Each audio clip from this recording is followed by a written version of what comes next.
Hello everyone.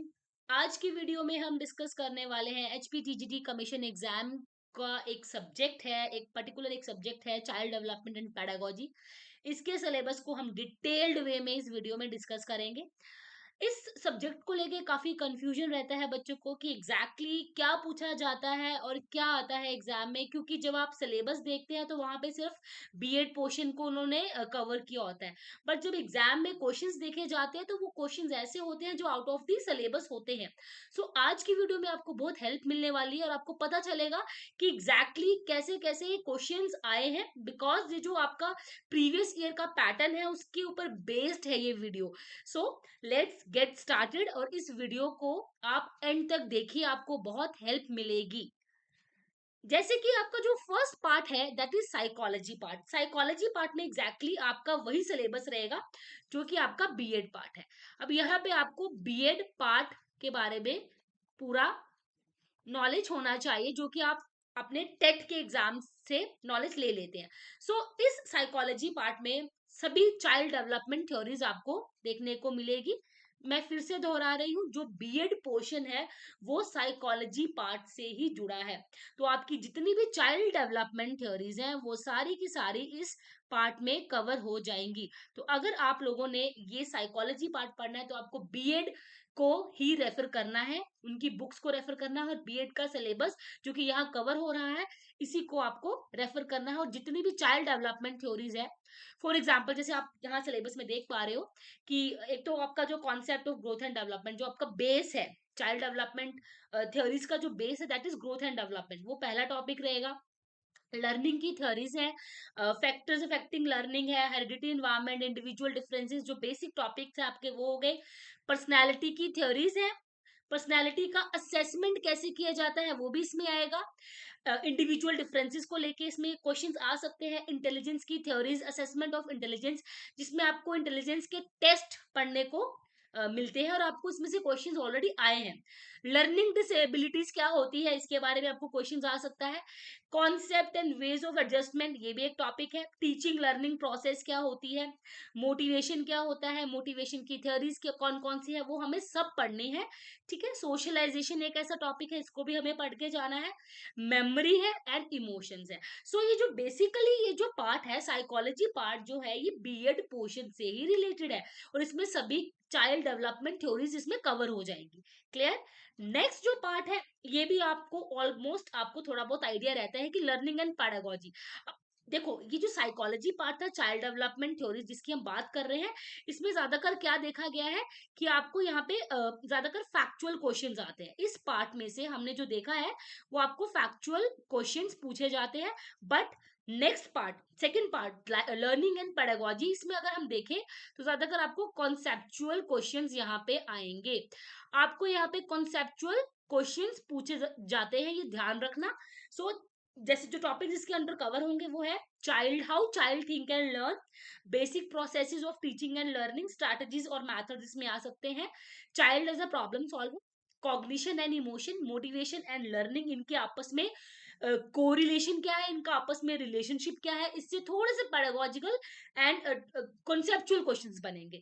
Factors contributing to learning कौन कौन से हैं, असेसमेंट क्या होती है, सीसी ही क्या होता है, formative summative assessment, different type की असेसमेंट्स है, assessment of for as learning क्या है, ये सब इस पार्ट में हम कवर करेंगे। नेक्स्ट जो है इसमें वो है एक्सेप्शनल चिल्ड्रन, जिसको हम बोलते हैं children with special need, CWSN। तो चिल्ड्रन विद स्पेशल नीड में वो सभी कैटेगरी आएंगी जो बच्चे हमारे एक्सेप्शनल बच्चे हैं। ठीक है, इंक्लूसिव एजुकेशन है नेक्स्ट टॉपिक। इसको इसमें हमें इंक्लूसिव एजुकेशन की फिलॉसफी पढ़नी है कि what is the philosophy behind inclusive education. तो ये हमें डिटेल में देखना है और इसमें कुछ एक्ट्स हैं वो भी हमें पढ़ने हैं।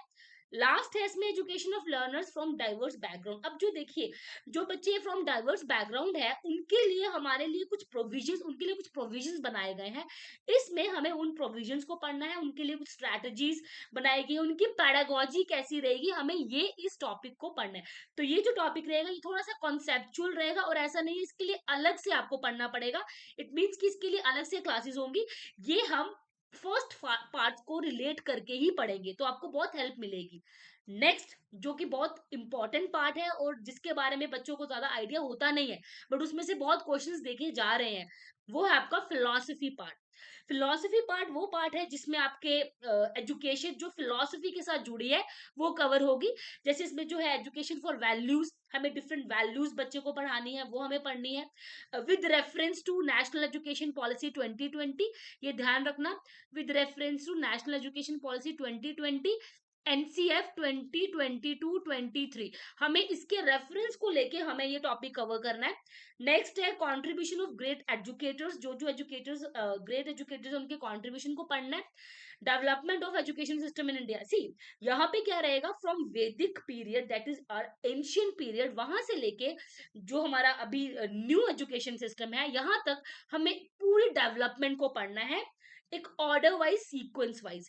तो यहाँ पे ये आएगा, वैदिक आएगा, बुद्धिस्ट आएगा, मिडिवल पीरियड आएगा, देन ब्रिटिश पीरियड आएगा, एंड देन अभी न्यू एजुकेशन सिस्टम जो भी है आफ्टर इंडिपेंडेंस। तो हमें ये सभी एजुकेशन का जो डेवलपमेंट है इसको ऑर्डर में पढ़ना है। Next is relationship between philosophy and education. Philosophy एक ऐसा सब्जेक्ट है जिसको एजुकेशन से जोड़ा गया है और अभी न्यू एजुकेशन पॉलिसी में इसकी इसका बहुत जिक्र हुआ है, इसकी बहुत बात हो रही है। सो यहाँ पे क्या होगा एग्जैक्टली अगर देखें तो इसको आप रिलेशनशिप को इस पार्ट के साथ जोड़िए, contribution of India Indian education system और वेस्टर्न एजुकेशन सिस्टम। तो यहाँ पे इसको डिवाइड करेंगे हम दो सिस्टम्स में, Indian education system and western education system. Indian में हम पढ़ेंगे सांख्य, योगा, वेदांत, बुद्धिज्म, जैनिज्म, इनको डीपली पढ़ेंगे। इसमें कौन कौन से टॉपिक्स हैं, इसके जो सब टॉपिक्स हैं वो पढ़ना है, और एग्जैक्टली इनकी एपिस्टेमोलॉजी क्या है, ये सब हमें इस फिलोसफी में पढ़ना है। वेस्टर्न फिलोसफी जैसे आइडियलिज्म है, रियलिज्म है, नेचुरलिज्म है, प्रैग्मेटिज्म, एग्जिस्टेंशियलिज्म, किसने कौन सी फिलोसफी दी है और इस फिलोसफी में क्या लिखा है वो हमें पढ़ना है क्लियरली। जो हमें जो उनके एम्स हैं हमें वो पता होने चाहिए, और ऐसे क्वेश्चन एग्जाम में आए हैं। तो हमें डिफरेंट स्कूल्स ऑफ फिलोसफी हमें कवर करनी है। Next contribution of educational thinkers, जो इंपॉर्टेंट एजुकेशनल थिंकर्स है जैसे कि महात्मा गांधी जी, स्वामी विवेकानंद जी, जिड्डू कृष्ण मूर्ति, Paulo Frere, Froebel, मुंटेंसरी, Savitribai Phule, इन सब जो भी हमारे एजुकेशनल थिंकर्स है, आप मैंने पहले आपको बोल दिया कि इसको आप रेफरेंस लीजिए एनसीएफ और एनईपी से। जो वहां पे रेफरेंस के साथ आप अगर आप इन टॉपिक्स को पढ़ोगे तो आपको क्लियरली दिखेगा कि क्या क्या एग्जाम में क्वेश्चंस आ सकते हैं। ठीक है, तो हमें ये एजुकेशनल थिंकर्स को भी डिटेल में पढ़ना है। लास्ट जो रहेगा topic, second last sorry, that is John Dewey. John Dewey की जो फिलोसफी है that is pragmatism. John Dewey की फिलोसफी क्या है, क्योंकि उनका बहुत ज्यादा कंट्रीब्यूशन है एजुकेशन में, तो हमें वो भी पढ़ना है, और उनकी फिलोसफी प्रैग्मेटिज्म है उसको भी हमें पढ़ना है। लास्ट अब आया जो वो है कमिटीज एंड कमीशन। जो भी कमिटीज कमीशन है before independence and after independence, ये यहाँ पे लिख देती हूँ कि यहाँ पे हमें पढ़ना है बिफोर एंड आफ्टर इंडिपेंडेंस। तो हमें ये दोनों को बहुत डिटेल में पढ़ना है, before and after independence. Okay, independence, ठीक है। बिफोर एंड आफ्टर इंडिपेंडेंस जो पॉलिसीज रहेंगी, जो कमीशंस रहेंगी, जो एक्ट्स आए हैं, जो डिफरेंट प्रोग्राम्स आए हैं, वो हमें सभी के सभी पता होने चाहिए। उनको ईयर वाइज आपको याद रखना है, उनके ऑब्जेक्टिव्स याद रखने हैं, और कुछ कुछ की रिकमेंडेशंस हमें याद रखनी है। सो ये ऐसे डिटेल सिलेबस हमें कवर करना है जब हम इस एग्जाम की तैयारी कर रहे हैं। तो इसकी प्रेपरेशन के लिए याद रखना, आपको सिर्फ फिलोसफी या एक साइकोलॉजी कोई एक पार्ट नहीं पकड़ना है, हमें यहाँ पे हर एक पार्ट को डिटेल वे में पढ़ना है। उनके जो टॉपिक्स हैं जो हमने यहाँ मेंशन किए हैं, ये आपको कवर करते हुए जाना है। सो आई होप आपको ये वीडियो अच्छी लगी हो, आपको इससे बहुत ज्यादा हेल्प मिली हो। और अगर अभी भी आपको कोई डाउट है या कोई आपके क्वेश्चंस हैं तो आप कमेंट बॉक्स में लिख सकते हैं। Thank you so much for watching.